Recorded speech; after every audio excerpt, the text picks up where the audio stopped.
नमस्कार, मैं हूं मीनाक्षी गुप्ता और आप देख रहे हैं नेक्स्ट 9 लाइव और स्वागत है आपका हमारे इस खास कार्यक्रम में। बीजेपी में शामिल हो गए हैं कांग्रेस के दिग्गज जितिन प्रसाद। जी हां, बीजेपी का दामन थाम लिया है कांग्रेस छोड़कर जितिन प्रसाद ने।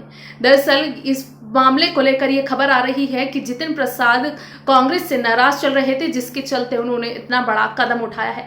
ऐसे में जितिन प्रसाद का ये फैसला कांग्रेस के लिए किसी बड़े झटके से कम नहीं है। राहुल गांधी के लिए भी ये बड़ा ही चुनौतीपूर्ण और साथ ही साथ प्रियंका गांधी के लिए ये बड़ा चुनौतीपूर्ण समय बन गया है, क्योंकि अब बहुत ही जल्द विधानसभा चुनाव होने वाले हैं यूपी में।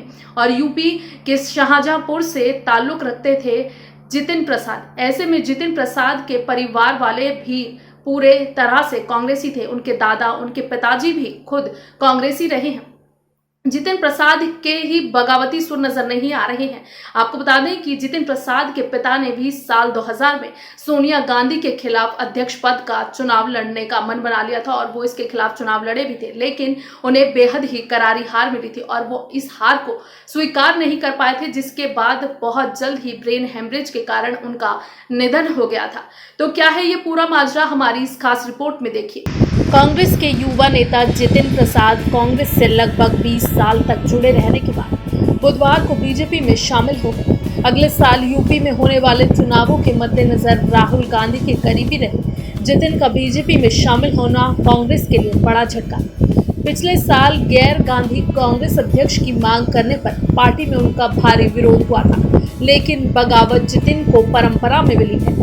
उनके पिता कुंवर जितेंद्र प्रसाद ने भी साल 2000 में कांग्रेस के अध्यक्ष पद के लिए सोनिया गांधी को चुनौती दी थी। जितिन प्रसाद का परिवार पारंपरिक तौर पर कांग्रेसी परिवार रहा है। उनके दादा ज्योति प्रसाद कांग्रेस सदस्य होने के साथ कई अहम पदों पर रहे। जितिन प्रसाद के पिता जितेंद्र प्रसाद ने सन 1970 में यूपी विधानसभा परिषद के सदस्य के तौर पर राजनीति में कदम रखा। इसके बाद 5वीं लोकसभा के लिए 1971 में शाहजहांपुर से चुने गए। वो कांग्रेस के उपाध्यक्ष भी रह चुके थे।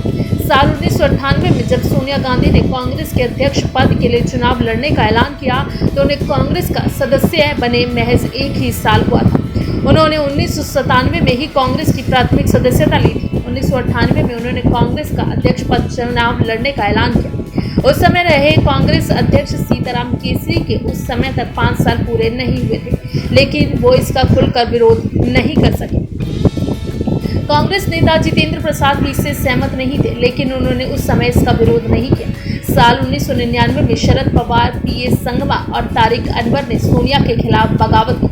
उनका कहना था कि इटली मूल की सोनिया गांधी भारत का प्रधानमंत्री नहीं बन सकते। विवाद बढ़ा और अंत में तीनों को पार्टी से निकाल दिया गया। बाद में इन्होंने नेशनलिस्ट कांग्रेस पार्टी यानी एनसीपी बनाई।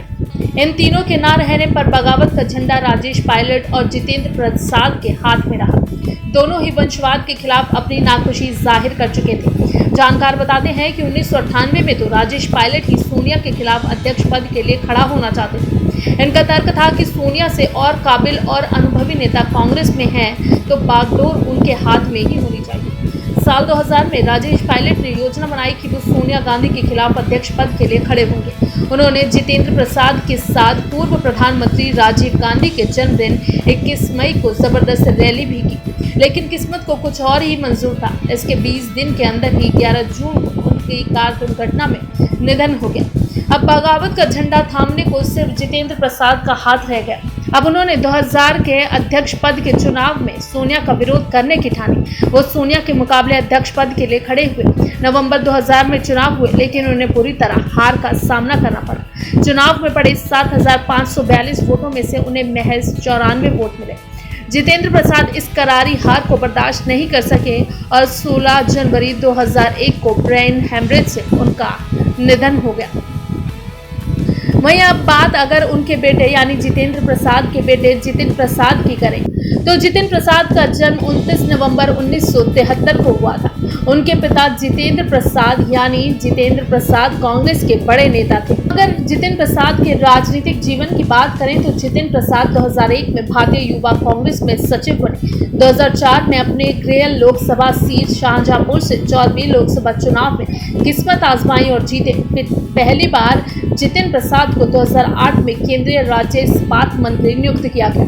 उसके बाद सन 2009 में जितेंद्र प्रसाद 15वीं लोकसभा चुनाव धौरहरा से लड़े और 1,84,509 वोटों से विजयी भी हुए।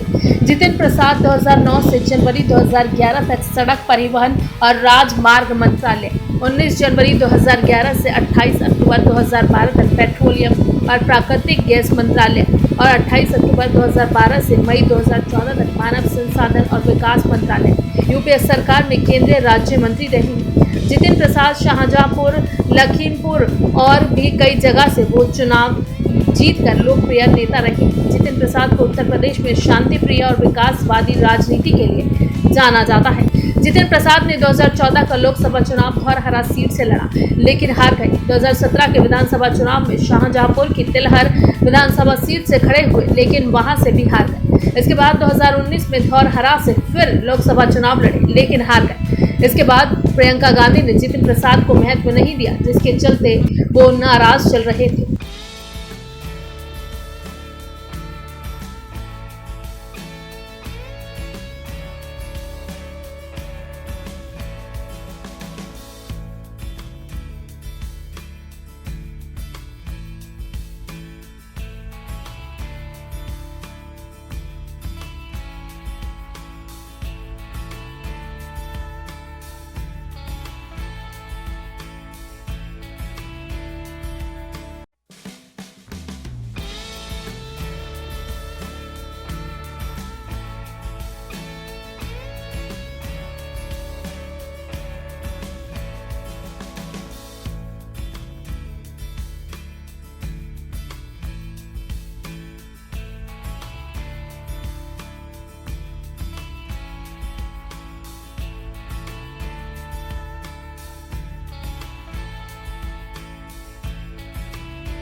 फिलहाल के लिए इस कार्यक्रम में बस इतना ही। बाकी देश और दुनिया से जुड़ी ताज़ा तमाम अपडेट्स के लिए आप जुड़े रहिए नेक्स्ट 9 लाइव के साथ। और अगर आपको हमारा वीडियो पसंद आया है तो इसे लाइक शेयर एंड कमेंट जरूर करें। साथ ही साथ हमारे चैनल नेक्स्ट 9 लाइव को भी जरूर सब्सक्राइब करें।